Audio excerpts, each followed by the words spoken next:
할렐루야. 우리 앞뒤 분 인사합시다. 주님의 날입니다. 축복합니다. 감사합니다. 잘 오셨습니다. 오늘 일부 예배 때 깜빡했어요. 일부 때도 나오셨고 우리 신은영 권사님 가정이 또 장례를 치르고 나오셨고, 또 2부 때는 우리 이범석 집사님 돌아가시고, 또 우리 손혜숙 집사님 또 이렇게 나와서 함께 예배하고 계십니다. 주님의 위로가 함께 하시길 바라고 또 함께 위로해 주셨으면 좋겠습니다. 광고를 이렇게 드리고요. 오늘 이 시대에 코로나 영적 메시지 그랬습니다. 순수함을 회복하라. 생각해 보시겠습니까? 순수함. 아이들을 데리고 사람들이 나왔어요, 예수님께. 그랬더니 이 제자들이 애들은 가라, 애들은 가라 그런 거예요. 그러니까 예수님이 제자들을 꾸짖으면서 이 아이들이 내게로 오는 걸 막지 마 라고 이야기를 하면서 뭐라고 하셨냐면,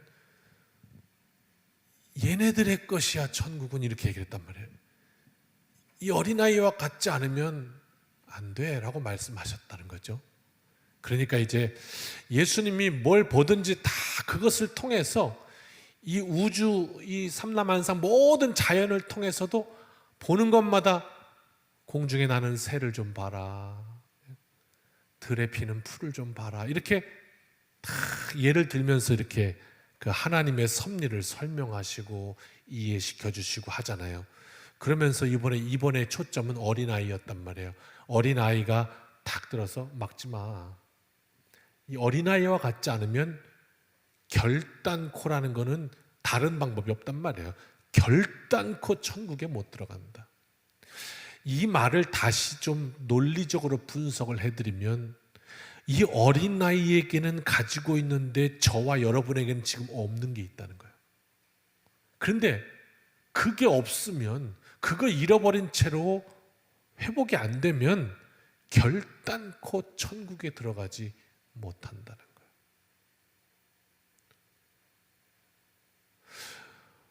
거예요.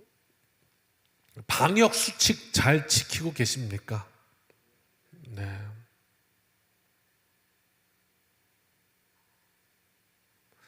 이 코로나 이전과 지금과 가장 달라진 것들이 좀 뭐가 있을까요? 생활 습관이. 마스크 쓰는 거? 또요? 손 씻는 거. 지금 대부분의 분들이 손 씻는 거 그럽니다. 손 씻는 거. 맞습니다. 저도 손 잘 안 닦았었나 봐요. 이게 얼마나 중요한 걸 왜 깨달았냐면요, 제가 요즘 계절이 되면 꼭 콜록콜록 기침을 한 3달씩 해요. 매년. 그래서 초창기 되면 재빨리 이비인후과에 가지만 소용없습니다. 기침을 콜록콜록 하는데 이번 연도에는 감기가 잘 지나갑니다. 사실 그것도 확답할 수는 없습니다. 다음 주에 콜록콜록 할지 모르지만, 왜 그런가 가만히 생각해 봤더니 이번에는 감기도 안 걸리고 지나온 것이 뭐냐, 이 손을 계속 닦으니까요. 들어오면 손 닦고, 사무실 들어가면 손 닦고, 누구랑 혹시 악수하자 그러면 피할 수는 없습니다. 목사라. 악수하면 바로 가서 손 닦고, 악수하면 바로 가서 또 이거 하고, 이렇게 하니까 감기가 안 걸렸더라고요. 코로나 방역 수칙 1번은 뭐냐? 깨끗함이에요. 깨끗함. 바이러스가 오염됐을 때 깨끗함. 그런 생각 들더라고요. 하나님이 이 우리 몸뚱아리인 이 육신의 이 바이러스를 통해서 혹시 이 지금 세상 가운데 있는 온 지구상에 있는 영적인 상태도 우리에게 보여주시는 게 아닌가, 그런 깨달음을 또 얻게 됩니다. 첨단 과학의 시대를 살아가고 있고요. 어쩌면 이제는 돈에서 우리를 구원할 것은 기술이다 하는 이런 시대로 넘어가는 것처럼 보이기도 합니다. 어마어마하죠. 이제 앞으로는 뭐 컴퓨터도 없어지고 다 가상으로 뭐 이렇게 하고 뭐 이런 시대가 오고 있으니까요. 그러나 오늘 우리가 처한 현실은 이제 몸속으로 뭐 칩이 들어간다고 그러죠. 그래서 그 칩이 이렇게 들어가면 사실 안타깝게 이제 갑자기 우리 이규환 권사님 돌아가셨지만 그런 이 급사는 이제 뭐 없어질 거라고 그러잖아요. 왜? 다 칩이 돌아다니면서 이제 병이 생길 것들을 예측하니까 말이에요. 그러니까 이제 사람들이 오해하는 거죠. 아, 이제 인간이 뭐 거의 뭐 무한대로 살겠구나 이렇게 생각을 하지만 실제로 지금 우리가 처한 현실은 이 작은 바이러스 하나 때문에 온 세계에 어마어마한 힘도 못 쓰고 이렇게 허무하게 무너지는 이런 장면을 보고 있습니다. 성경책에는 창세기의 11장의 바벨탑의 이야기가 나오는데 사람들은 그 당시 어떻게 생각을 했냐면 저 구름을 뚫고 올라가면 거기에 하나님이 살고 계신 궁전이 있을 거라고 생각을 했단 말입니다. 그래서 우리의 기술력이면 거기까지 탑을 쌓을 수 있을 거라 생각한 거예요. 그래서 지금 인류가 생각하고 있는 기술에 대한 착각이나 바벨탑 쌓을 때 그 사람들이 하던 착각은 똑같은 착각입니다. 아니 이번 코로나가 보여주지 않습니까? 그 바이러스 하나가 분석이 안 돼서 온 세계가 다 무너지고 있는 거 아닙니까? 마찬가지로 그렇게 닿을 거라고 올라갔을 때 무너뜨리셨거든요. 이런 생각을 해봤습니다. 성경을 만약에 2020년 오늘 이성서 기자가 쓰게 된다면, 이거 수천 년 전에 쓰여진 책이지만 이런 이 성경을 경전을 오늘 2020년에 누군가가 만약에 쓴다면 이제 뭐 그렇게 쓸 거 아니에요. 2020년 문재인 정부 몇 년에 뭐 이러면서 아닥사스다 왕 때 뭐 이런 것처럼 그러면서 만약에 성경의 역사를 쓴다면 이 코로나의 시대를 성경은 뭐라고 말할까? 뭐라고 말할까? 그 2020년에 역병이 돌았는데 그 의미를 뭐라고 말할까 성경은?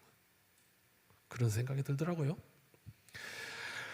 무엇보다도 이 어지럽고 흉흉한 시대에 믿는 우리에게 요구되는 것, 순수함, 깨끗함, 손 씻자, 지키자. 영적으로도 흉흉하니 우리의 심령을 새롭게 해서 깨끗하게 해서 하나님 앞에 오늘 예수님께서 어린아이와 같지 않으면 결단코 못 들어간다 했던 그 말씀의 뜻이 무엇인지를 깊이 고민하자 하는 겁니다. 비행기를 타고 가다가 비상 상황을 만나면 위에서 산소 마스크가 떨어집니다. 그러면 엄마와 아이가 있는데 아무 말 하지 말고 옆에 사람한테 하지 말고 그냥 조용히 손 들어요. 산소 마스크가 탁 떨어졌어. 위급한 상황에. 그러면 자, 엄마부터 쓴다. 옆에 볼 거 없어요. 자, 그 다음 아이부터 씌운다. 이게 다 큰일 나실 분들만 있네. 우리 교회. 우리 교회 큰일 나실 분들만 있어요. 이거. 비행기에서 산소 마스크가 탁 하고 내려오고 응급 상황이 되면 절대적으로 엄마부터 써야 되는 거예요. 왜? 애부터 씌우면 애도 죽고 엄마도 죽어요. 그냥 아무 생각 없이 그냥 애 그러니까 무조건 애한테 가는 거죠. 애 그럼 생각할 거 없이. 아니요, 안 돼요.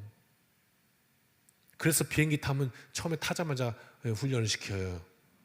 산소마크가 내려옵니다. 위급 상황 때는 반드시 보호자가 먼저 쓰십시오. 이렇게 얘기를 합니다. 왜? 보호자가 써야 살릴 거 아니에요. 애를.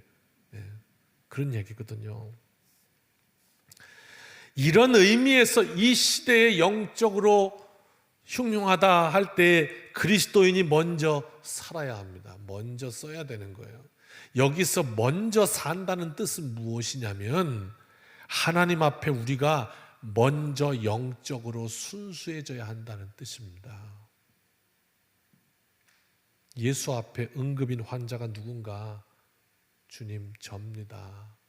그게 우리한테 필요하다는 거예요. 오늘 내가 전도를 했네요. 그래서 오늘 처음 나온 새 가족이 옆에 이렇게 있단 말이에요. 그러면 예배 드리는데 계속 그 사람 생각만 해요. 계속 이 사람 오늘 은혜 받아야 되는데, 오늘 이 사람 교회 계속 나와야 되는데, 계속 그 사람만 하다가 자기는 정작 어떻게 돼요? 예수님 앞에 어린아이를 데려와가지고 오늘 말씀을 보니까 어린아이를 만져주심을 바라고 사람들이 데리고 나왔대요. 주님이 내 새끼 얘는 좀 만져주시길 바라. 근데 정작 나는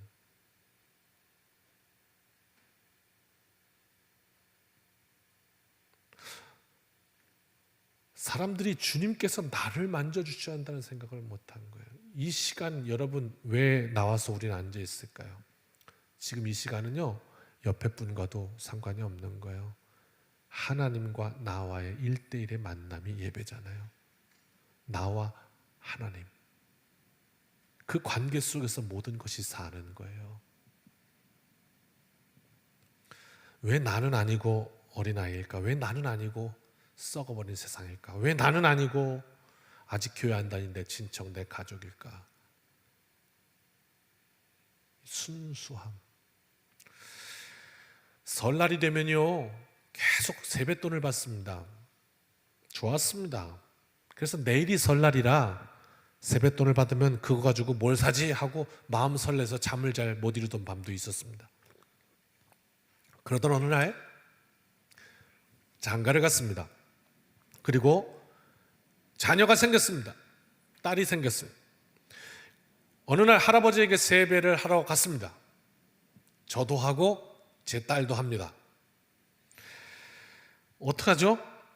저희 아버지가 제 딸에게도 세뱃돈을 주고 저한테도 세뱃돈을 주십니다. 어쩌하죠? 그래서 그랬죠. 아버지, 저도 자식 있는 아빠입니다. 그랬죠. 다 큰아들한테 무슨 세뱃돈을 주십니까? 그리고 손주들에게 이제 세뱃돈을 이렇게 주십니다. 넙죽 엎드려서 잘 받는 법을 가르쳐야 되는데, 제 딸이 이제 저도 이제 목사니까, 목사 딸이니까 어디 가나 이렇게 누가 이렇게 뭐 주시면 거절하는 걸 배워가지고, 아유 괜찮습니다. 괜찮습니다. 아니에요. 뭐 이걸 배워가지고 할아버지가 세뱃돈 주시는데 아니에요. 괜찮습니다. 이런 거 웃지도 않으시네. 그래가지고 그 모양에 또 웃었습니다. 넙죽 받는 법을 좀 배우라고 했습니다. 그랬더니 그제서야 이거 받아도 되는 거구나. 그러고 이렇게 가서 받더라고요. 내 딸은 받아도 되고 나는 좀 그렇고. 왜죠? 체면 때문에. 이제 내가 아버지한테 이제 세뱃돈 받을 군번은 아니요. 이제 이런 거 같아요. 자, 이게 지금 잘못되었다는 말은 아닙니다. 그런데 오늘 말씀에 사람들이 이 체면 때문에 애들 데리고 와가지고 아이 만져주심을 바라고 데려왔다가 또 꾸지람 듣고 제자들이 막 애들은 가라 그러고 뭐 이런 상황이 벌어진 겁니다. 이와 비슷하게 사람들은 정작 자신은 괜찮고 아이에게 은혜 주시길 바랬어요. 나는 괜찮고 그냥 여기 은혜 받을 분들 그냥 그분들 받으시라고, 나는 괜찮고 오늘 그랬다고요. 장로님들 은혜 받으면 되지 뭐. 오늘 새신자들 은혜 받으면 되지 뭐. 나는 괜찮고 그랬다고요.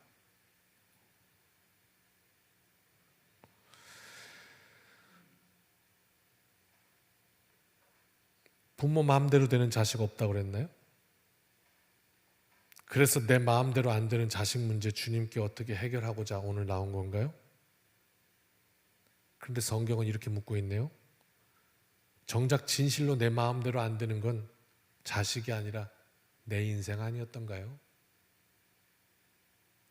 작정하고 또 작정하고 무참히 힘없이 무너진 나의 결단을 다 적는다면 책 한 권 두껍게 나오지 않겠습니까? 하나님 앞에 염치 없습니다. 그러나 그 모습으로 또 하나님 앞에 나아가는 그게 필요합니다. 빈손이어도 은혜 달라고 또 간구하는 거. 13절 말씀 한번 보십시다. 같이 읽어볼까요? 시작. 사람들이 예수께 만져주심 바라고 어린 아이들을 데리고 오매 제자들이 꾸짖건. 제자들이 꾸짖었어요. 통념상 이 자리는 지금 애들이 낄 자리가 아닌 거예요. 이게 왜 그러냐면 당시 이 문화적 배경이 여인과 아이들은 머릿수에도 세지 않았잖아요. 뭐 이렇게 기적의 역사 셀 때 남자만 뭐 장정만 뭐 몇 천이더라 이렇게 하잖아요. 그런 시대였던 거죠. 그래서 이제 구원의 문제는 인간의 문제인데 어린아이와 여인들은 인간으로도 취급을 안 했던 시대임을 보여주고 있습니다. 그리고 예수님이 노하셨다는 이 말씀을 단서로 생각해 보면 왜 꾸짖었을까? 이 제자들은 이 구원이라는 문제를 틀림없이 대단히 정치적으로 해석했음에 틀림이 없습니다. 늘 주님은 힘없는 사람들과 죄인들에게 다가가셨지만 이걸 볼 눈이 없었습니다. 지금 이 시대에도 영적인 것을 보는 이들이 있고 전혀 보이지 않는 이들이 있습니다. 예수님이 이런 말씀을 하셨습니다. 14절입니다. 같이 읽읍시다. 예수께서 보시고 노하시어 이르시되 어린 아이들이 내게 오는 것을 용납하고 금하지 말라. 하나님의 나라가 이런 자의 것이니라. 어린아이의 유치함, 미성숙, 이기적인 거 이런 걸 지적하신 게 아니라 어린아이들은 절대적으로 의존합니다. 순수합니다. 그러므로 겸손합니다. 이것을 말씀하신 거죠. 아이가 응애 태어나면 절대 의존할 수밖에 없습니다. 자존심 상한다고 내 똥꼬 보지 마셔, 내 고추 보지 마셔 할 수가 없어요. 살려면요 그저 엄마에게 표현한다면 내 기저귀 갈아줘서 고맙다고 좋다고 씩 한번 웃어주면 그게 엄마에게 보상입니다. 그 엄마가 예전에는 그러지 않았나요? 아우 내 새끼 이쁘다고 고추 한번 쓱 만지잖아요 엄마가. 뭐 그러면 자존심 상한다고 엄마 고발할 거야 뭐 이럴 수도 없어요. 그냥 어쩔 수가 없는. 학교를 들어갔습니다. 내 힘으로 무언가 할 수 있을 것 같습니다. 그래서 내가 할 거라고 좀 놔두라고, 내가 할 거라고 막 고집을 부리고 막 성질을 냅니다. 그러다가 잘 안 되고 힘들어지면 어김없이 아빠 도와주세요 이렇게 얘기를 합니다. 이것이 아이들이 가진 것입니다. 인생을 향해 가다가 우리 인생은 어려움을 만나거든요. 어김없이 그때 아빠 도와주세요 하는 거 말이에요. 어느 순간 이제는 내가 다 할 수 있다고 그냥 내 인생 내가 알아서 하는 거라고. 그런데 성경은 선줄로 알면 넘어질까 조심하라 말씀합니다. 왜? 그때가 인생의 위기라는 거죠. 더 이상 나는 아무것도 할 수 없다고 생각될 때 보십시오. 그때 의지할 곳이 없는 인생에게 오는 것은 결과는 포기입니다. 포기 또는 우울함, 우울증. 왜? 이제는 의지할 데가 없으니까. 그걸 말씀하신 거예요. 예수님께서. 이 의지하는 아이들을 좀 봐라. 절대적 의존하는 이 존재를 봐라. 너희들이 이 땅에 올 때 다 이 아이와 같지 않았느냐. 그 절대 의존을 배우고 나왔는데 어느 순간에 잊어버린 거예요. 지난주에 노래 말씀드렸죠? 성악도요. 처음에 아이들이 태어날 땐 복식 호흡을 한다고요. 그 배로 응애 운다고. 그러다가 어느 순간에 호흡이 폐로 올라와서 폐호흡을 한다고요. 그러나 노래를 잘하고 싶으면 다시 그 어린아이 태어날 때 가지고 온 걸 다시 배워야 돼요. 다시 밑으로 내려가서 복식 호흡을 해야 노래를 잘하는 거예요. 어린아이와 같지 아니하면 이렇게 말씀하신, 혹시 우리가 잃어버린 거 뭐 있을까요? 천국은 의지하는 자의 것입니다. 의지하는 자의 것이에요. 이 사실을 놓치지 말고 주님 온전히 의지합니다.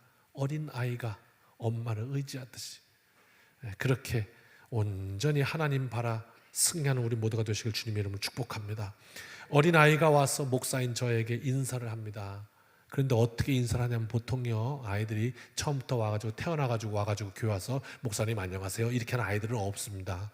어떻게 인사를 하냐면 엄마가 와가지고 목사님이야 목사님 인사해 이렇게 해요. 그러면 이 아이가 어떻게 인사하냐면요 카메라 때문에 옆으로 나가야 되는데 안 되겠네요. 그 뒤에서 엄마가 뒤통수를 쳐요. 그러니까 이렇게 인사를 합니다. 이렇게 예. 인사라고 막 이렇게. 근데 아이가 이럴 수도 있잖아요. 왜 이래요 엄마? 왜 이래요? 이거 인권 침해예요 이거? 막 이러면서 그럴 수 있잖아요. 그런데 아이가 인사라고 막 그러면 그냥 인사해요 이렇게 해요 그냥 이렇게 하더라도. 왜 그렇죠? 그걸 뭐 말로 설명할 수가 어렵겠지만 엄마 믿으니까 엄마가 나 사랑해 주니까 아빠는 믿을 만한 존재니까 신뢰하는 존재니까 내 보호자니까 그래서 엄마가 이렇게 하면 내가 좀 싫어도 그냥 믿으니까 그냥 하는 거죠. 그렇게 해서 그 아이는 인사라는 걸 배웁니다. 순종을 통해서 인생을 배운다는 뜻입니다.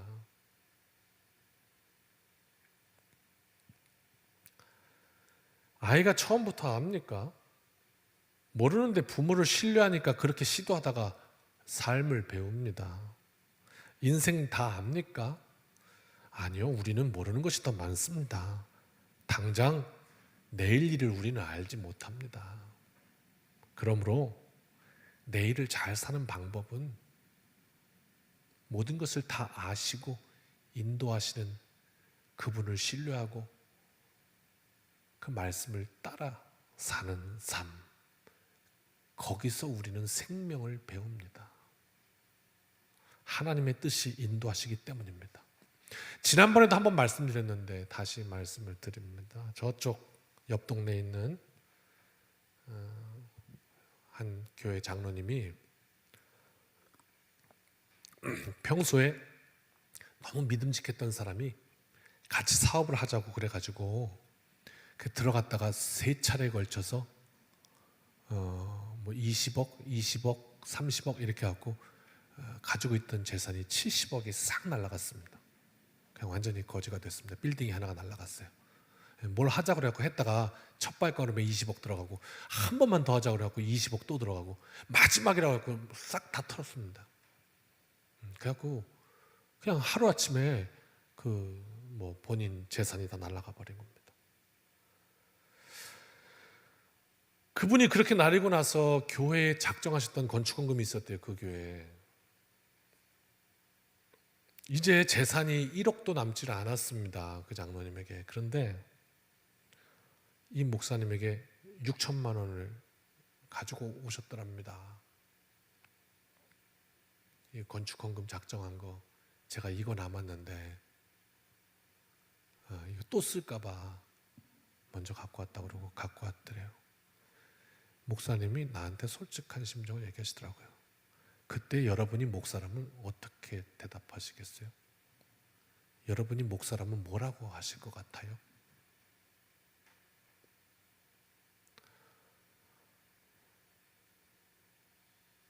장로님부터 좀 챙기세요. 사셔야 되잖아요, 장로님이. 근데 이걸 이렇게 하면 어떡해요? 뭐 그렇게 말할 것 같아. 그냥 보통으로 얘기하면. 걱정도 될 것 같고 이 장로님이 너무 큰 어려움을 당해서 이렇게 혹시 정신이 좀 흔들리실까 봐 걱정도 될 것 같고. 이거 하나님과 약속이기 때문에 갖고 왔습니다. 그래가지고 이 목사님이 이거 어떻게 되나 그랬대요. 참 난처하다. 근데 장로님이 그 다음에 이렇게 얘기를 하더래요. 목사님, 이 세상에 믿을 대상이 오직 하나님뿐인데 제가 사람 믿다가 이렇게 큰 어려움 당하네요. 그런데 정신 차리고 보니 이거 하나님과 약속마저 지키지 못하면 제 나중에 하나님 앞에 서면 도대체 이거 어떻게 되는 건가 상상조차 할 수가 없어서 막막해서 그래서 이 죄인 다시 한번 긍휼히 여겨주시기를 원해서 먼저 드립니다. 그리고 가져오시더래요. 제가 이런 건 몇 번 봤어요. 보통 큰 어려움을 당하면 하나님 없어, 이 세상에. 하나님이 있으면 내가 이렇게 어려움을 당할 리가 없어. 없어. 하나님은. 이렇게 가지고 있던 신앙을 이렇게 잃어버리는 분들도 계시고요. 그런 건 내가 봤는데, 마치 어린아이가 이제 내가 좀 혼자 할 거라고, 아빠 내가 할 거 좀 놔둬요. 그리고 막 혼자 하다가 무서운 사람을 만나거나 맹수를 만나거나 어려움을 만나면 혼자 할 거라고 그냥 그러던 그 아이가 갑자기 그때 찾는 게 누구냐면 아빠, 엄마예요. 그러면 정답 아니에요? 정답이에요. 마찬가지로 이 장로님도 인생의 가장 큰 위기를 딱 하고 만나고 나니까 나 이거 어떻게 해야지? 정신 차리고 나니까 하나님께 밖에는 길이 없구나, 소망이 없구나. 그렇게 되었던 거예요. 그리고 나서 최근에 소식을 들었어요. 장로님이 처음에 그 선택을 하실 때 이 자녀들이 이제 원망스럽겠죠. 아버지가 그 큰 돈을 날리시고 했으면. 그래서 아들들이 와가지고 우리 아버지 미쳤다고 그랬대, 대놓고. 그러니까 아들들도 막 정신이 없는 거죠. 우리 아버지 미쳤다고 그랬대, 미쳤다고. 그런데 그로부터 조금의 시간이 흐르고 이제 이미 은퇴하신 원로 장로님인데 다시 회복줄을 잡고 이전보다 더 멋진 인생을 살고 계시노라고 그렇게 소식을 들었어요. 하나님께서 회복줄을 주시옵소서 기도하며 나갔을 때 그 인생 붙들어 주신 것이고, 그리고 더 놀라운 건 그 자녀들이 찾아와서 그 아버지의 다시 일어나신 모습을 보고 아버지 존경합니다. 그리고 믿음을 다 회복해가지고 자녀들이 다 교회 나온다네. 또 그런 역사를 그 가문 가운데 주셨다고 간증을 하시더라고요.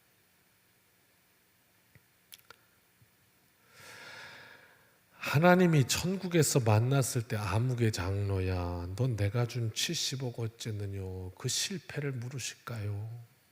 아니면 그 어려운 순간에 네가 그래도 나를 봤구나, 내가 너를 잊지 않는다 하실까요? 돈의 문제가 아니라 우리의 믿음의 문제인데, 오늘 예수님께서 어린아이를 통해서 너희들 이 아이와 같지 않으면 결단코 천국 들어가지 못한다라고 하셨던 것은 하나님 앞에 오늘 우리가 어떻게 우리의 순수함을 다시 회복할 수 있느냐는 문제인 거예요. 15절 말씀 같이 읽어봅니다. 시작.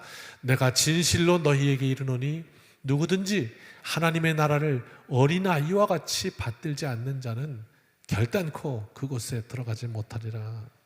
아멘. 주일날 한 꼬마가 저한테 와서 뭐가 마음에 안 들었는지 입이 이렇게 대빨 나와 있길래, 그럼 또 그런 아이들은 제가 전문입니다. 이리 와.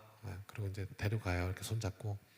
지금은 손도 못 잡지만 저 밑에 들어가서 초콜릿 하나 탁 줍니다. 그러면 뭐 대빨 나온 걸 싹 들어가요. 좋다고 이제 감사합니다. 그러고 탁 가는데 이게 꼭 그 후에 바로 일어난 일이 있죠. 이 아이가 가서 전도를 해요. 그래갖고 줄줄이 사탕 3명이 들어오는 거예요. 또 그래가지고 저 집 가면 초콜릿 준다. 그러니까 와서 내놓으라는 거예요. 그냥 참 기도 안 차요. 너 나한테 언제 맡겨놨냐? 내놓으래요. 그러니까 줘요. 그러면 감사합니다. 그럼 입에 탁 털고 착 다 가버려요. 그런 생각 들더라고요. 그 초콜릿 하나씩 달라고 해서 하나씩 줬더니 얼마 드리면 돼요? 그러면 황당할 거 아니에요. 오늘 참 안 되네. 잘 안 웃으시네. 선물로 주어진 것 감사하게 받아들이는 것, 그것도 믿음이에요. 믿음이에요. 어린아이들에게 있는 16절 마지막 말씀 읽습니다. 시작. 그 어린아이들을 안고 그들 위에 안수하시고 축복하시니라. 아멘. 예수님 무슨 축복하셨을까요? 그렇게 하나님 의지하게 일생토록 이 아이들이 그거 잊지 않도록 축복하셨을 것 같아요. 왜? 인생은 어려운 거니까. 날마다 한계 앞에 서는 거니까. 우리 사는 게 그렇잖아요. 날마다 한계 앞에 서는 거예요. 내 뜻대로 되는 게 아니니까요. 때로는 내가 해보려고 하다가 넘어지고 자빠지고 쓰러지기도 하는가 하면, 때로는 어디서 생겼는지 그냥 주시는 담대한 믿음으로 승리하는 우리의 삶의 발자국도 있고, 또 때로는 우리가 가다가 모르는 게 있고 어려운 게 있으면 그때는 믿음으로 넘는 겁니다. 우리 아버지 계시니까. 우리 아버지 계시니까. 이해되지 않는 사건 앞에 설 때도 있습니다. 인생이. 저도 목회하다 보니까 하나님 왜요? 할 때가 참 많이 있습니다. 그 사건을 만나면 그때는 믿음으로 견디는 겁니다. 그래도 아이가 잘 모르지만 아빠 믿음으로써 순종해서 삶을 배우고 인생을 배우듯이 말씀 앞에 날마다 어린아이와 같이 믿음을 세워서 천국의 주인 되어 하나님의 영광 가운데 사시기를 주님의 이름으로 축원합니다. 2020년 참 그래요. 코로나로 시작해서 코로나로 마치는 것 같아요. 이제 벌써 10월이 중반이 지나고 있네요. 이제 다 됐어요. 2020년이 지나갑니다. 너무나도 어려웠던 한 해, 평생 잊지 못할 한 해가 될 것입니다. 이 한 해를 지나며 여러분, 우리는 무엇을 생각해야 할까요? 다시 한번 우리에게 주셨던 그 믿음을, 신앙을 하나님 앞에 깨끗하게 순수하게 세워보아야 하지 않을까요? 우리의 몸뚱아리를 위해서 이렇게 많이 씻는 이 시기를 주셨다면 하나님, 영적으로도 이 혼탁한 세상 속에 하나님을 향한 그 깨끗함과 순수함을 잃지 않도록 해주십시오. 그 기도가 우리에게 필요하지 않을까요? 어린아이처럼 하나님 앞에 순수함을 회복시켜 주옵소서. 진정 하나님 한 분으로 족합니다. 그렇게 다시 한번 내 인생 하나님 순수한 믿음으로, 오래된 나무, 그러나 그 가운데 새순이 새싹이 탁 돋아오르듯이 그 생명력으로 하나님 내 삶을 채워주옵소서. 그 마음을 드리며 승리하는 이 복된 한 주간 되시기를 주님의 이름으로 축원합니다. 기도합니다. 하나님, 오늘 하나님 만나러 나와서 내 인생을 내어놓고 하나님 앞에 은혜를 구하는 모든 인생들마다 외면치 않으시고 응답 주시고 하나님의 역사로 함께 하시기를 소원합니다. 주님, 이 한 주간도 말씀으로 승리케 하옵소서. 예수님의 이름으로 기도합니다. 아멘.